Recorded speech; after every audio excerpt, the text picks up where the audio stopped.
kriptoterestrial. Gimana kalau yang selama ini kita cari di luar angkasa, ternyata sebenarnya udah ada di bumi? Menurut hipotesis ini, fenomena yang sering kita anggap sebagai alien mungkin sama sekali bukan berasal dari planet lain. Bisa jadi mereka justru berasal dari bumi. Mungkin mereka adalah sisa peradaban kuno yang teknologinya jauh melampaui zamannya.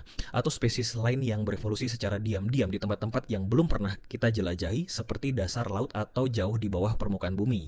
Bahkan, ada juga yang berspekulasi kalau mereka adalah keturunan manusia dari masa depan yang kembali ke masa lalu, atau bahkan hidup berdampingan dengan kita tanpa pernah menunjukkan siapa mereka sebenarnya. Tentu saja ini masih sebatas hipotesis yang sangat spekulatif dan hampir tidak punya bukti ilmiah yang kuat. Tapi yang bikin teori ini menarik adalah cara pandangnya yang benar-benar berbeda. Pertanyaannya bukan lagi di mana alien berada, melainkan bagaimana kalau mereka memang sudah ada di sini sejak awal dan kita sama sekali tidak menyadarinya.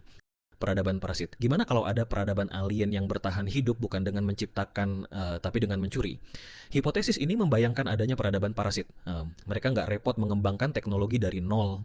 Sebaliknya, mereka mencari peradaban lain yang sudah maju dan mengambil alih teknologi, sumber daya, bahkan populasinya. Setelah semua habis dimanfaatkan, mereka pindah ke target berikutnya.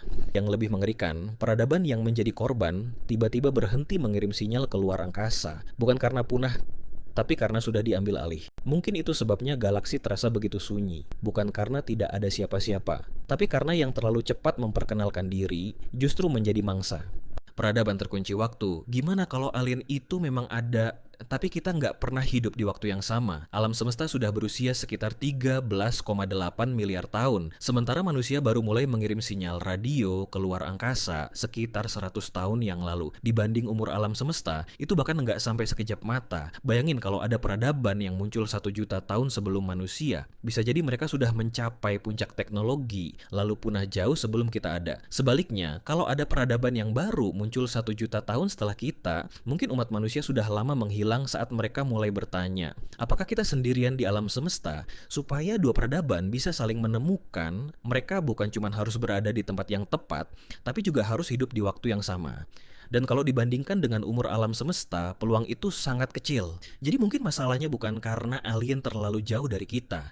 Kita dan mereka mungkin sama-sama pernah berlayar di lautan kosmik yang sama, hanya saja di malam yang berbeda, terpisah jutaan tahun. Kultivasi dewa alien. Gimana kalau tujuan akhir setiap peradaban bukan menjelajahi galaksi, melainkan menciptakan Tuhan? Bayangkan sebuah peradaban yang sudah begitu maju. Semua sumber daya mereka diarahkan ke satu proyek terbesar. Menciptakan kecerdasan super yang kemampuannya jauh melampaui penciptanya sendiri. Bukan Tuhan dalam arti agama atau spiritual, tapi sebuah entitas komputasi yang mampu memanipulasi materi. Jadi mungkin alasan langit terasa sunyi bukan karena tidak ada kehidupan, melainkan karena setiap peradaban yang cukup maju pada akhirnya sibuk menciptakan Tuhannya sendiri.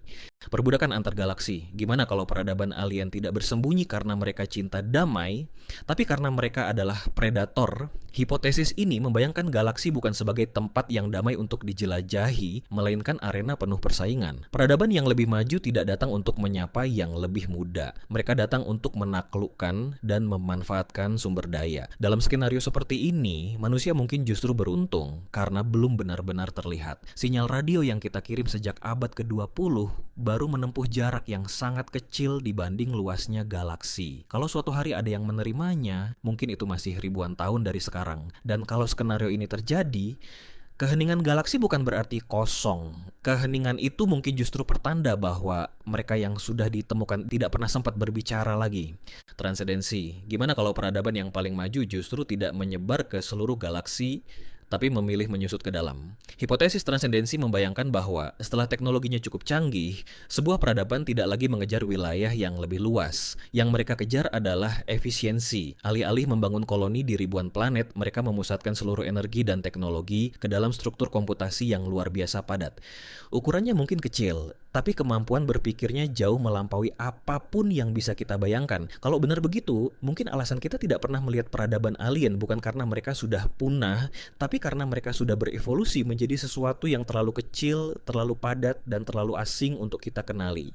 panspermia terarah. Gimana kalau kehidupan di bumi bukan muncul secara kebetulan, tapi memang sengaja ditanam? Menurut gagasan ini, miliaran tahun yang lalu ada peradaban cerdas yang sengaja menyebarkan benih kehidupan ke berbagai planet, termasuk bumi. Mereka mungkin mengirim mikroorganisme menggunakan wahana antariksa, lalu membiarkan evolusi berjalan dengan sendirinya. Kalau benar begitu, berarti kehidupan di bumi bukan sepenuhnya hasil kebetulan. Tentu saja ini masih sebatas hipotesis dan belum didukung bukti ilmiah yang kuat. Hipotesis estivasi, gimana kalau alien sebenarnya tidak menghilang, tapi mereka cuma sedang tidur? Hipotesis estivasi mengatakan bahwa peradaban super maju mungkin sengaja menunda aktivitas mereka. Bukan karena malas, tapi karena mereka tahu cara paling efisien menggunakan energi. Saat ini alam semesta masih relatif panas akibat sisa energi dari Big Bang.